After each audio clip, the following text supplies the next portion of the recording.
Hello friends, welcome to MKG kitchen. நாம் இன்றைக்கி செய்ய போகிறது இஞ்சி மிட்டாய்ங்க. ரொம்பவே ஹெல்த்தியான இந்த இஞ்சி மிட்டாயி குழந்தைகளுக்கு ஏற்படக்கூடிய சளி, இருமல் மற்றும் பெரியவங்களுக்கு ஏற்படக்கூடிய அஜீரண கோளாறு இந்த மாதிரி இருக்கிறவங்க டெய்லி இந்த மாதிரி ஒரு மிட்டாய் எடுத்து சாப்பிட்டோம்னா ரொம்ப நல்லதுங்க. இந்த மிட்டாய் ரொம்ப ஈஸியாக செய்யலாம், டைமும் ரொம்ப ரொம்ப கம்மி. வாங்க எப்படி செய்யலான்றதை பார்க்கலாம். அதுக்கு நான் ஒரு 150 கிராம் அளவுக்கு இஞ்சி எடுத்திருக்கேன். இந்த மாதிரி இஞ்சியை தோல் சீவிட்டு சின்ன சின்ன துண்டுகளாக கட் பண்ணி ஒரு மிக்ஸி ஜாரில் சேர்த்து நல்லா அரைச்சிட்டு வந்துடுவோம். அரைக்கும்போது தண்ணி எதுவுமே சேர்க்கக்கூடாதுங்க. பாருங்கள், தண்ணி இல்லாமல் இந்த இஞ்சி துண்டுகளை இந்த மாதிரி நைஸாக அரைச்சிட்டு வந்துடலாம். நான் இதை வடிகட்டலை, அப்படியே அந்த நாரோடு தான் சேர்த்து அரைச்சிருக்கேன். இப்போ இதை ஒரு கடாயில் அரைச்ச இஞ்சி விழுதை இதில் சேர்த்துக்குவோம். இது ஒரு 2 நிமிஷத்துக்கு மட்டும் வெறும் வாணலியில் போட்டு இதை நல்லா வதக்கிக்குவோம். இந்த இஞ்சியில் இருக்க ஈரப்பதம் மற்ற வரைக்கும் நல்லா அதை வதக்கிட்டு பாருங்கள், அப்படியே ட்ரை ஆக ஆரம்பிக்கும்.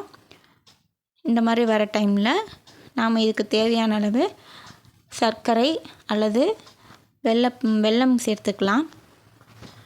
நான் இப்போது இதுக்கு தேவையான அளவு நாட்டு சர்க்கரை எடுத்திருக்கேன். நாட்டு சர்க்கரையை சேர்த்துக்கலாம். இப்போ இதை சேர்த்து நம்ம கிண்டும்போது இந்த நாட்டு சர்க்கரை கரைஞ்சிட்டு ஈரப்பதம் வர ஆரம்பிக்கும். பாருங்கள், இந்த டைமில் நல்லா லோ ஃப்ளேம்லேயே வச்சுக்கோங்க. ஸ்டவ் மிதமான சூட்டில் வச்சுட்டு கைவிடாமல் இந்த மாதிரி நல்லா கிண்டி எடுத்துக்கோங்க. இப்போ இதில் 1/4 ஸ்பூன் அளவுக்கு மட்டும் மஞ்சள் தூள் சேர்த்துக்குவோம். இதோட 1/4 ஸ்பூன் அளவுக்கு நெய் இதையும் சேர்த்துட்டு நல்லா கை எடுக்காமல் மிதமான சூட்டில் வச்சே இந்த மாதிரி எடுங்க. பாருங்கள், பார்க்குறதுக்கே நல்லா ஒரு அல்வா பதத்துக்கு வந்துட்டுருக்கு. பாத்திரத்துலேயும் ஒட்டாமல் இந்த தண்ணி ரொம்ப இறுகிடக்கூடாது.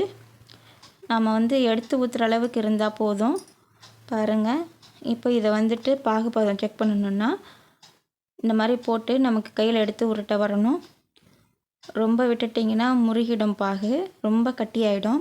இப்போ இதை ஸ்டவ் ஆஃப் பண்ணிவிட்டு நாம் ரொம்ப சீக்கிரமாகவே எடுத்து இந்த மாதிரி ஒரு இதில் ட்ரே அல்லது இந்த மாதிரி போட்டு வச்சுக்கலாம். நான் ஒரு சிலிக்கான் இதில் போட்டு வச்சுருக்கேன். இந்த மாதிரி ஷேப் வரும்போது குழந்தைங்க விரும்பி சாப்பிடுவாங்க.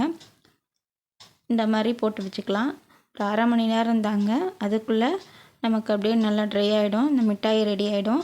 பாருங்கள், இந்த மாதிரி இருக்கும். இப்போ இந்த மாதிரி மிட்டாய் செஞ்சு கொடுத்தோம்னா பசங்களும் ரொம்ப ஆசையாகவே எடுத்து சாப்பிடுவாங்க. நீங்கள் இஞ்சியை இந்த நார் மாதிரி வேண்டான்னு நினைக்கிறவங்க இஞ்சியை வடிகட்டி அந்த ஜூஸ் மட்டும் எடுத்துக்கலாம். நான் அந்த நாரோட தாங்க சேர்த்து அரைச்சிருக்கேன்.